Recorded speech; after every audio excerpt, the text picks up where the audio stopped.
y'all. Welcome to the Obelisk Lounge. I am back with another reading on Luther Vandross. And so RIP, okay, to Luther. I remember when he passed. I think I was in elementary school when he got on up out of here.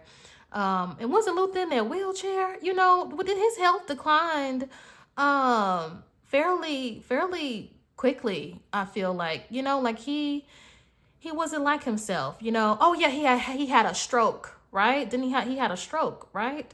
I think that's how he passed, or something, or aneurysm or something like that. I vaguely remember, but shout out to Luther. I'm gonna start out with a personality analysis on him. One of my friends gave me the idea to do a reading on him, and so that is what inspired this reading.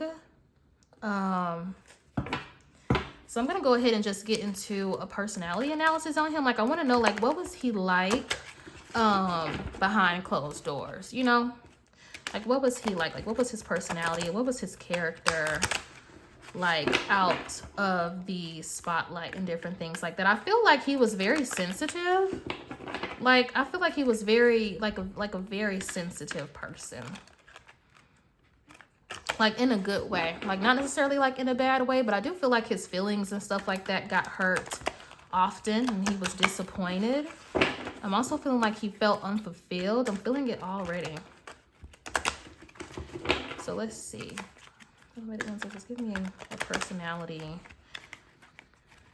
/ character report on Luther Vandross. Luther Vandross. Shuffling these cards. Every time y'all see me shuffling these cards, goodness of peace, I be struggling with this shuffle. I'm gonna do 3 more times. Personality report on Luther Vandross. What was here outside of the spotlight?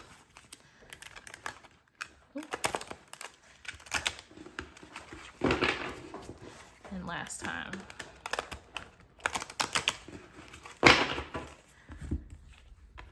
Angel. Oh, I feel that too. I really do. I felt that. I'm just like, he just seems like he was just a beacon of like joy and light when it came to like the people in his life.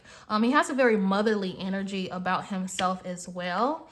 He got the God card. Yeah, like I said, like very motherly, like very angelic, you know, just very light, very sensitive, very compassionate, you know, like a really good friend, a good sibling, a good uncle, you know, just like a really good person.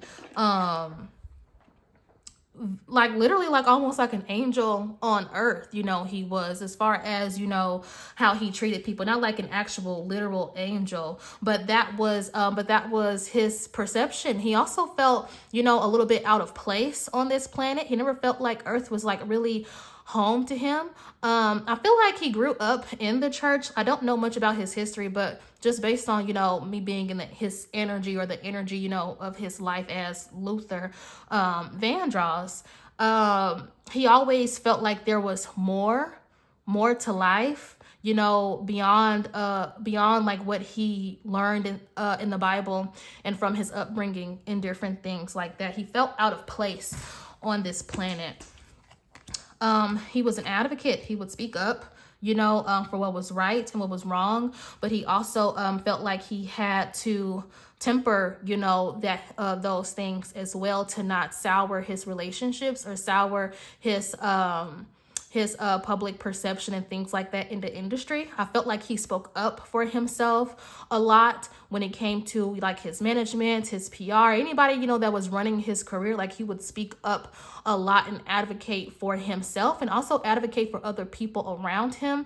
I'm seeing him advocate for different background singers, or people, you know, who were new breaking in, you know, into the industry. He almost acted as like he was a guide to those people, and people saw him as that, hence why the God card came out as well.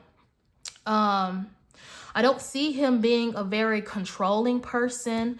Oh, the mother card came out. I didn't even know the mother card came out. But yeah, like a very motherly energy about himself. I said that earlier in the reading, like, like just very sensitive, very, empathic, and like just very nurturing and very genuine. The people in his life like really, really loved him. And his passing, his transition really did impact them. And I also am feeling like he had the spirit of his grandmother in him. And like on him. Like this grand matriarch that he lost. I feel like a grandmother that either passed when he was being born, or that passed shortly after he was born. He really took on that nurturing spirit. I'm actually seeing that things it is that she was not able to fulfill, she was able to fulfill those things through him. Because I'm picking up that she was a singer as well. Or she could sing. She probably didn't do so professionally. I think she had dreams of doing so professionally. And so she kind of like intermingled their destinies and things like that together to fulfill that specific purpose, that artistic purpose that it is that he had. That's why he was so nurturing and loving how he was. And just this, this big old teddy bear, but also this big old protector and things like that as well. With the Pioneer card coming out, he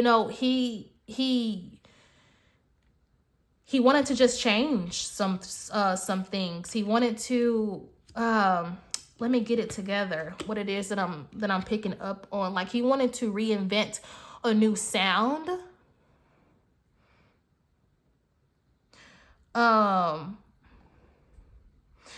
And wanted to change like the way that the people, like the people in the industry, like the smaller people, like the starlets that are starting out, the background singers and the background dancers, he wanted to get them more pay and get them more recognition.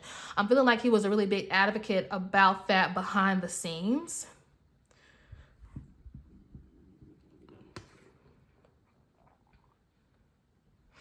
And with the Child Eternal card coming out as well for his personality and character attributes, with this card, I'm picking up on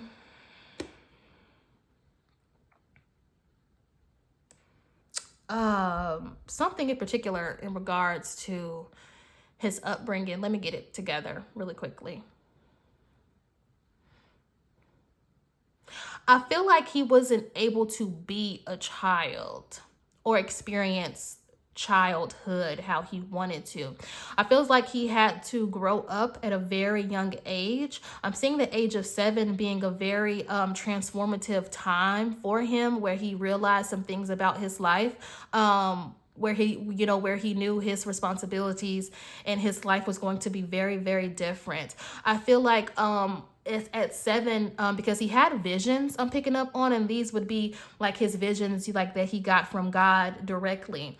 And so he it's almost like he on the inside was that 7-year-old child, that began to open up to the divine, that began to open up to God, and have these prophetic premonitions and dreams and different things like that, with how his life should go. And he also had and how even other people's lives should go, and different things like that. He was very psychic. I feel like he was very intuitive and was able to give people direction in life. Like it wasn't just direction that just came from his own experience. Like it would be direction that came from God directly. Like, so he would speak these things into people and prophesize people's lives and things like that to him. And a part of that was also some of that grandmother spirit that was also living through him as well.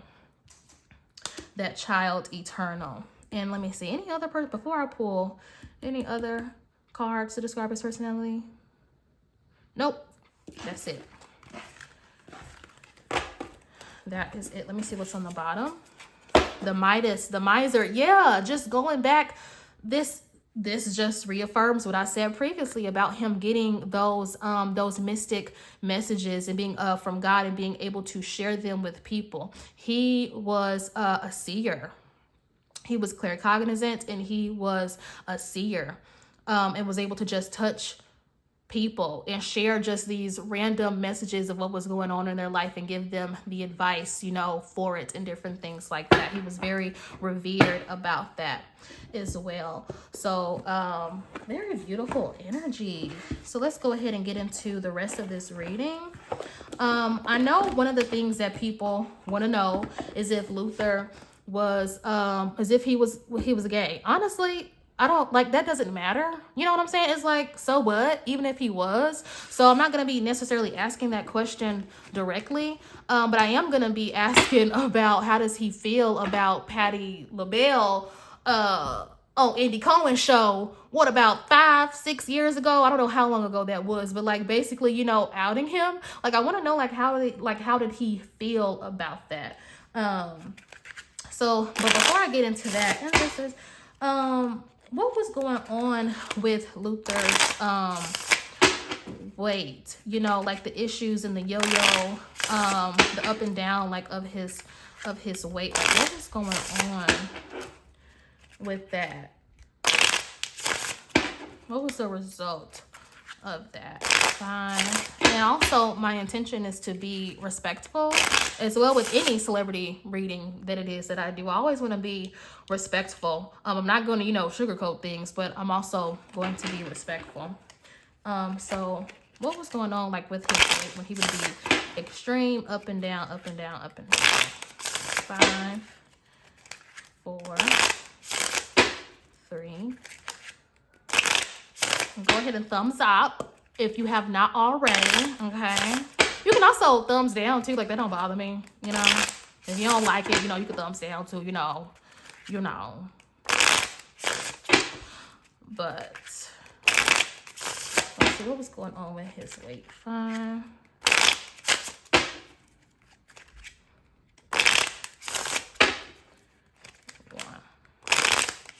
Boy, I be shuffling for a long time. 10 of clubs, 9 of spades, and the 8 of spades. Public pressure, public perception, wanting to be taken more serious. I feel like during the earlier part of his career, really throughout his career in general, not even just the early part, but especially with him wanting to go to the next level, he felt like he needed to, look a certain way, be smaller and different things like that. So it was really public and industry perception, because he felt like he had the support of the public, but the people with this spades energy, he's talking about the people behind the scenes, they didn't take him seriously behind the scenes, and he wanted to elevate and grow his career, like go to like that next level in his career, but he was really struggling to do that because they were not taking him seriously due to his weight and different things like that. But I also feel like that there was like some other like health things going on too. Yeah, with the Jack of Spades and the Queen of Hearts. I feel like he has some issues with his liver. Am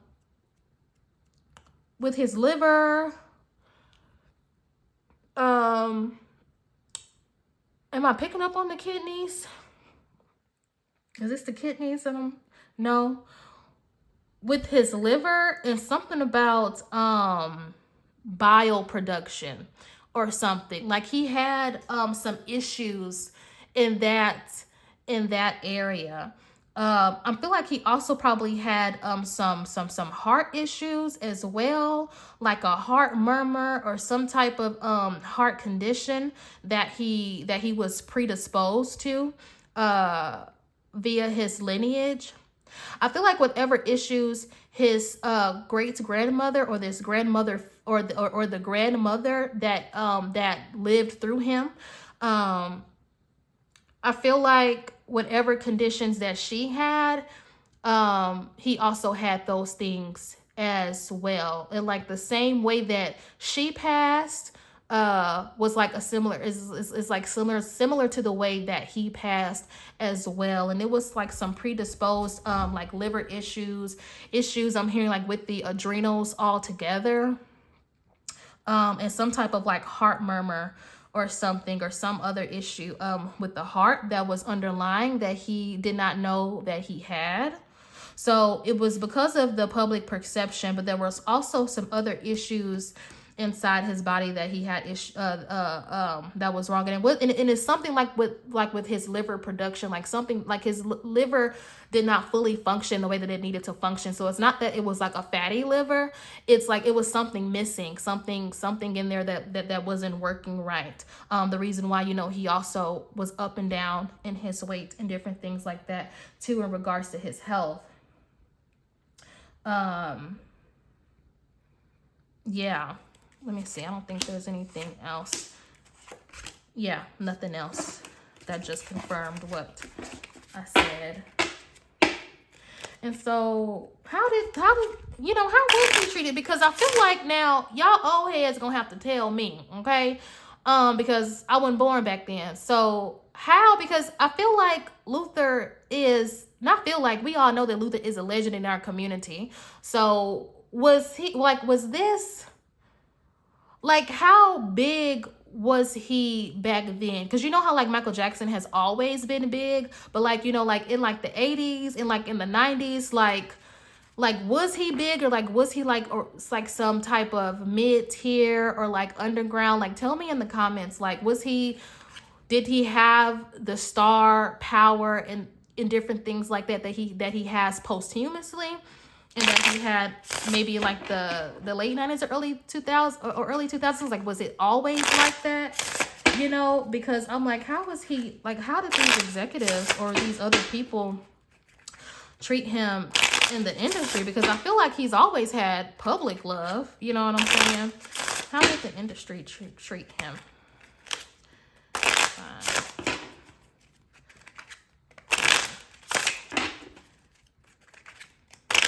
How did the industry treat him?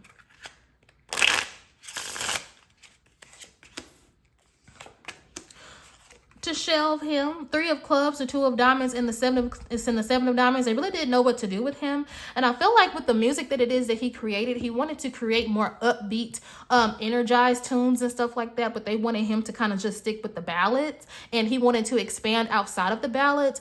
I'm feeling like he wanted to do some type of like funk music, like the Gap Band. Like he wanted to do music like that. Or he was interested in music, the type of style of music that Earth, Wind, and Fire like would create, like those disco, like that disco type music. Like he wanted to veer off into that, because I'm feeling like he got tired of the love songs and stuff like that he would sing, or the breakup songs.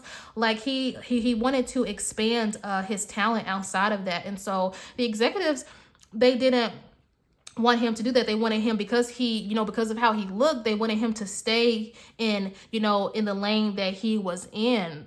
They just kept him in a box, you know, because that's where the money was. They were like, why do you want to expand? Like, why? Like, they're questioning him, like, why do you want to go over into this genre? Like, for what? You know what I'm saying? And so there were disagreements with the executives about that. 8 of hearts, 4 of hearts, and the Queen of Spades. Let's see. What is this talking about in particular? He was in fear of being blackballed as well, or in fear of being shelved. And so at some point he just went ahead and just took it. Like he just went ahead and just was like, okay, I'll continue, you know, to make these songs because I need to make this money. Like I need money. I need to be able to take care of my family, you know, and of myself and things like that. And he also felt like that there were some issues with him not getting paid his worth as well. So there were like arguments and things like that with him and his team. Like they were stealing money from him.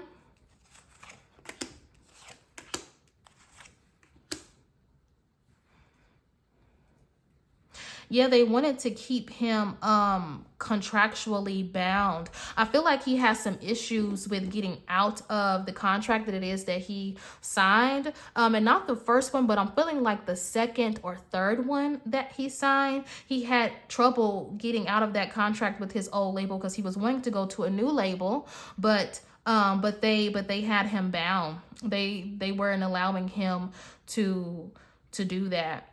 And so he became very dissatisfied with his career, very uninspired, by the music that it is that he was making. Even though he liked those ballads and he liked those tunes, but he wanted more, like a more funky sound. I'm feeling like he also kind of wanted like some dance music too. like some music to bust some moves too, like he wanted something like that too, but they were just like, what? Dance? You not finna dance. You finna create no dance music. Come on, boy, come sing this R&B. You know what I'm saying? They just did not see eye to eye, and they kept him contractually bound so that he could not move freely and go to a new label. And they messed with his money a lot too. Like, his money wasn't growing. They were not paying him, what he was worth and things like that. So what else in regards to, that's pretty much it in regards to the career. I mean, did this impact his health? Like, did this make his health worse? Did this impact his health? Because I feel like, and I'm asking this question because he has such a broken heart, I feel like he was very disappointed and unfulfilled. So did it impact his health? No, not really. That's not really what, not directly. It did lead him to abuse food and stuff like that though, to seek that comfort. So indirectly, yeah, it did. But I'm picking up that he always liked to eat. So it wasn't like a direct impact because he always, wanted to enjoy himself. Yeah, but the Ace of Spades, the Four of Clubs, and the Ten of Diamonds, yeah, no, that didn't. He was very strong-willed. So that did not impact his health. So now I want to know, how does he feel, about Patti LaBelle, outed him? It's like, dang, girl, we know he gone, but God dog, Patty, he didn't have to put his business out there like that because it truthfully ain't nobody business. You know what I'm saying? So how did he feel about being outed about Patti LaBelle? 3, 2, 1.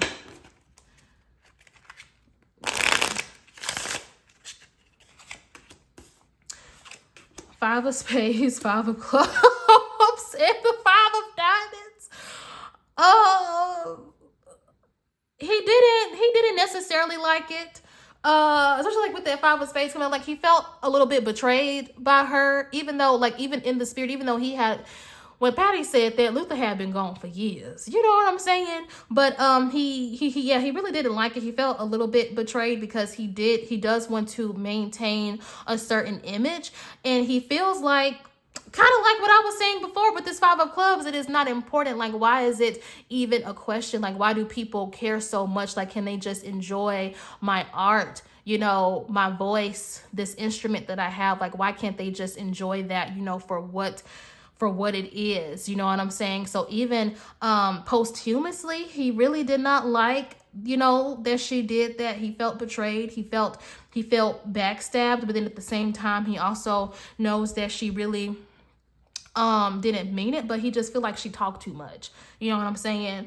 He was just like, oh, Patty always she always talked too much. Like, that's kind of like what I hear him saying She just always just run her mouth just, you know, so much, you know. I know she didn't mean it, but she was always, you know, somebody that I could never really tell too much of my business to. Because I felt like she ran her mouth behind the scenes too, like back in the day, telling some of his business. Like he would tell her stuff and she would, you know, make a mistake and tell, you know, his business even behind the scenes. And she would do so in a way just already assuming that people knew. And so he had to stop telling her stuff at some point. Like he still held her closely as a friend, but he knew that she could not hold water, and that, yep, look, King of Spades, Ten of Clubs, and the Queen of Spades. You know, he just knew that she would be telling his business. Like with anything that is that he had going on, Patty was gonna spill the beans behind the scene. And I'm talking like in the 80s, in the 90s, like just always telling his business. And so this drove him to become very private, and it did impact their relationship a little bit because he didn't have anybody to talk to about certain things. I'm seeing an older white man. Put in the comments if you know who this older white man is. Not Clive Davis, but somebody like behind the scenes that was like loosely industry, that was loosely involved in the industry, that he can kind of confide in a little bit. This was also a gay male, but they weren't lovers. They were just really good friends, and somebody that could give him advice and be like a soundboard and things like that for him. A listening ear that wasn't going to tell his business. And this older white man was actually significantly older than him. I'm seeing him like be like a smaller kind of bent over, humped over now older man. He didn't look like that then, but that's like what he's showing up to me like in his older age is looking that way. That was a person that he had to confide in and different things like that, about certain things. And him and Patty actually stopped talking for a very long time because she ran her mouth so much. Because she ran her mouth so much, they actually were not on speaking terms for a very, very long time. I think until he got really sick, you know, to the point where he couldn't, you know, perform or different things like that. That's when they started to back talking and engaging with one another again. Yeah. And she apologized too. She didn't want to apologize, but she apologized for running her mouth and stuff like that so much and for hurting him, you know, in that way. 9 of Spades, 8 of Diamonds, and the 4 of Spades. He had trouble keeping some of his secrets. He wished that he was able to hide better. He wished that he was able to like hide certain things about himself better. He did not like the public speculation and like the public fodder, you know, about his sexuality, and about like who he's dating. He felt unseen and unheard in that regard, and he felt like there was nowhere for him to run with having all of that.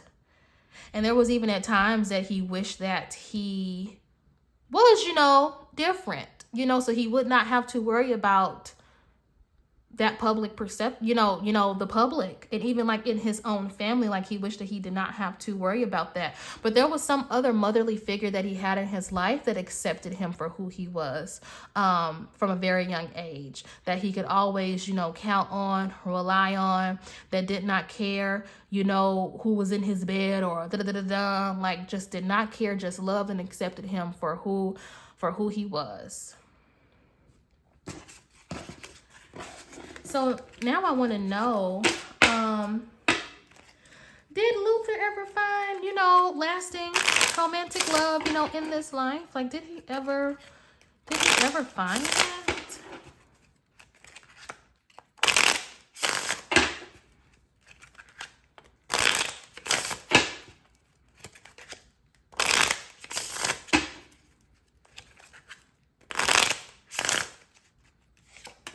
No. Hell no. 8 of Spades, Joker, and Reverie, and the 10 of Clubs. No, he never did. He never did. And even if he did, I'm hearing him say like a residual thought that he would have. He wouldn't be able to be, you know, in public with them anyway. So what's the point? You know, he wouldn't be able to be publicly seen with them anyway and be publicly happy anyway. So what's the point? It's kind of like what I hear, like his thought and things, you know, like that being. Not the love and things like that he's looking for. He did have somebody long term that he would deal with, but it wasn't a full blown relationship like that though. Not the type of relationship that he would imagine for himself. And so he just kind of just accepted things, you know, for what they were and what they are. He low-key just kind of wanted to be left alone sometimes. Not even just romantically, but just, you know, in general. Like he wanted his privacy. He was really grappling with, okay, how do I be a celebrity as well as maintain my privacy? How do I live my life the way that I want to live my life and still have privacy? I can't with the 9 of Diamonds. I can't, is like what he was saying. It's nearly impossible. He did really not like people in his business. He did not like nosy people. He did not like people in his business. So now I want to see, what does he feel about, you know, his legacy and the industry now posthumously? And that's going to be my last question. What does he feel about his legacy in the industry now posthumously?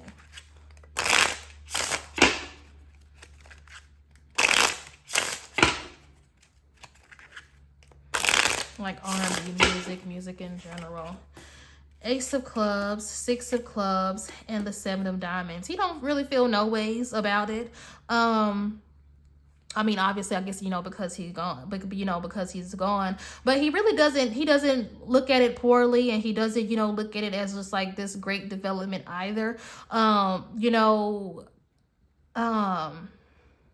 he does, I'm picking up that, like, he does, like, it's something,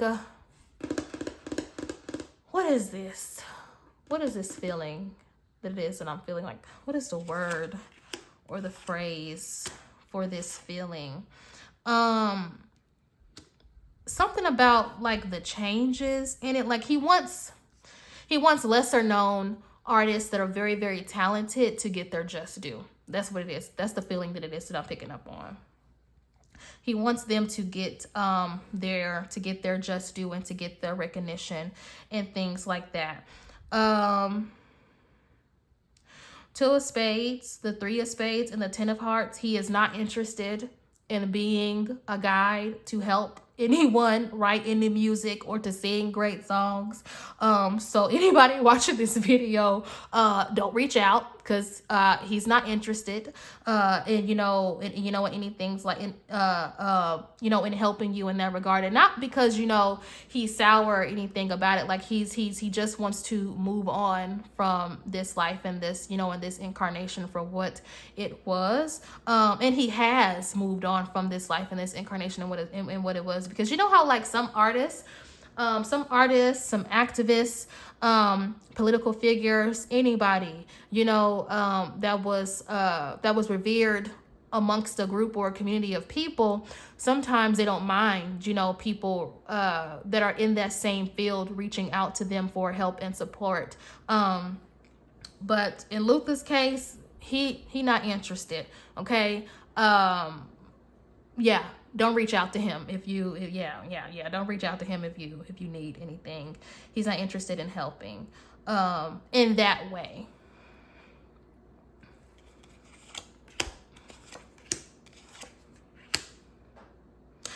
That just affirmed what I already done said. He's ready to go ahead and just move on to, his next life. And by the way, I was not talking to him directly in this reading. I'm a medium, so I just pick up on that energy and just put myself in in the energy of whatever it is, you know, that I'm reading, basically. And so, anywho, let me see. Do I have any other questions? I done put these cards up. Nope, that answered all the questions. If y'all have any more questions, put those in the comment section below. Let me know how y'all enjoyed this reading. If you're interested in booking a personal reading, that information is in the description box. Thanks y'all. Thank you guys for watching. I will talk to y'all later. Have a good one. Make good choices.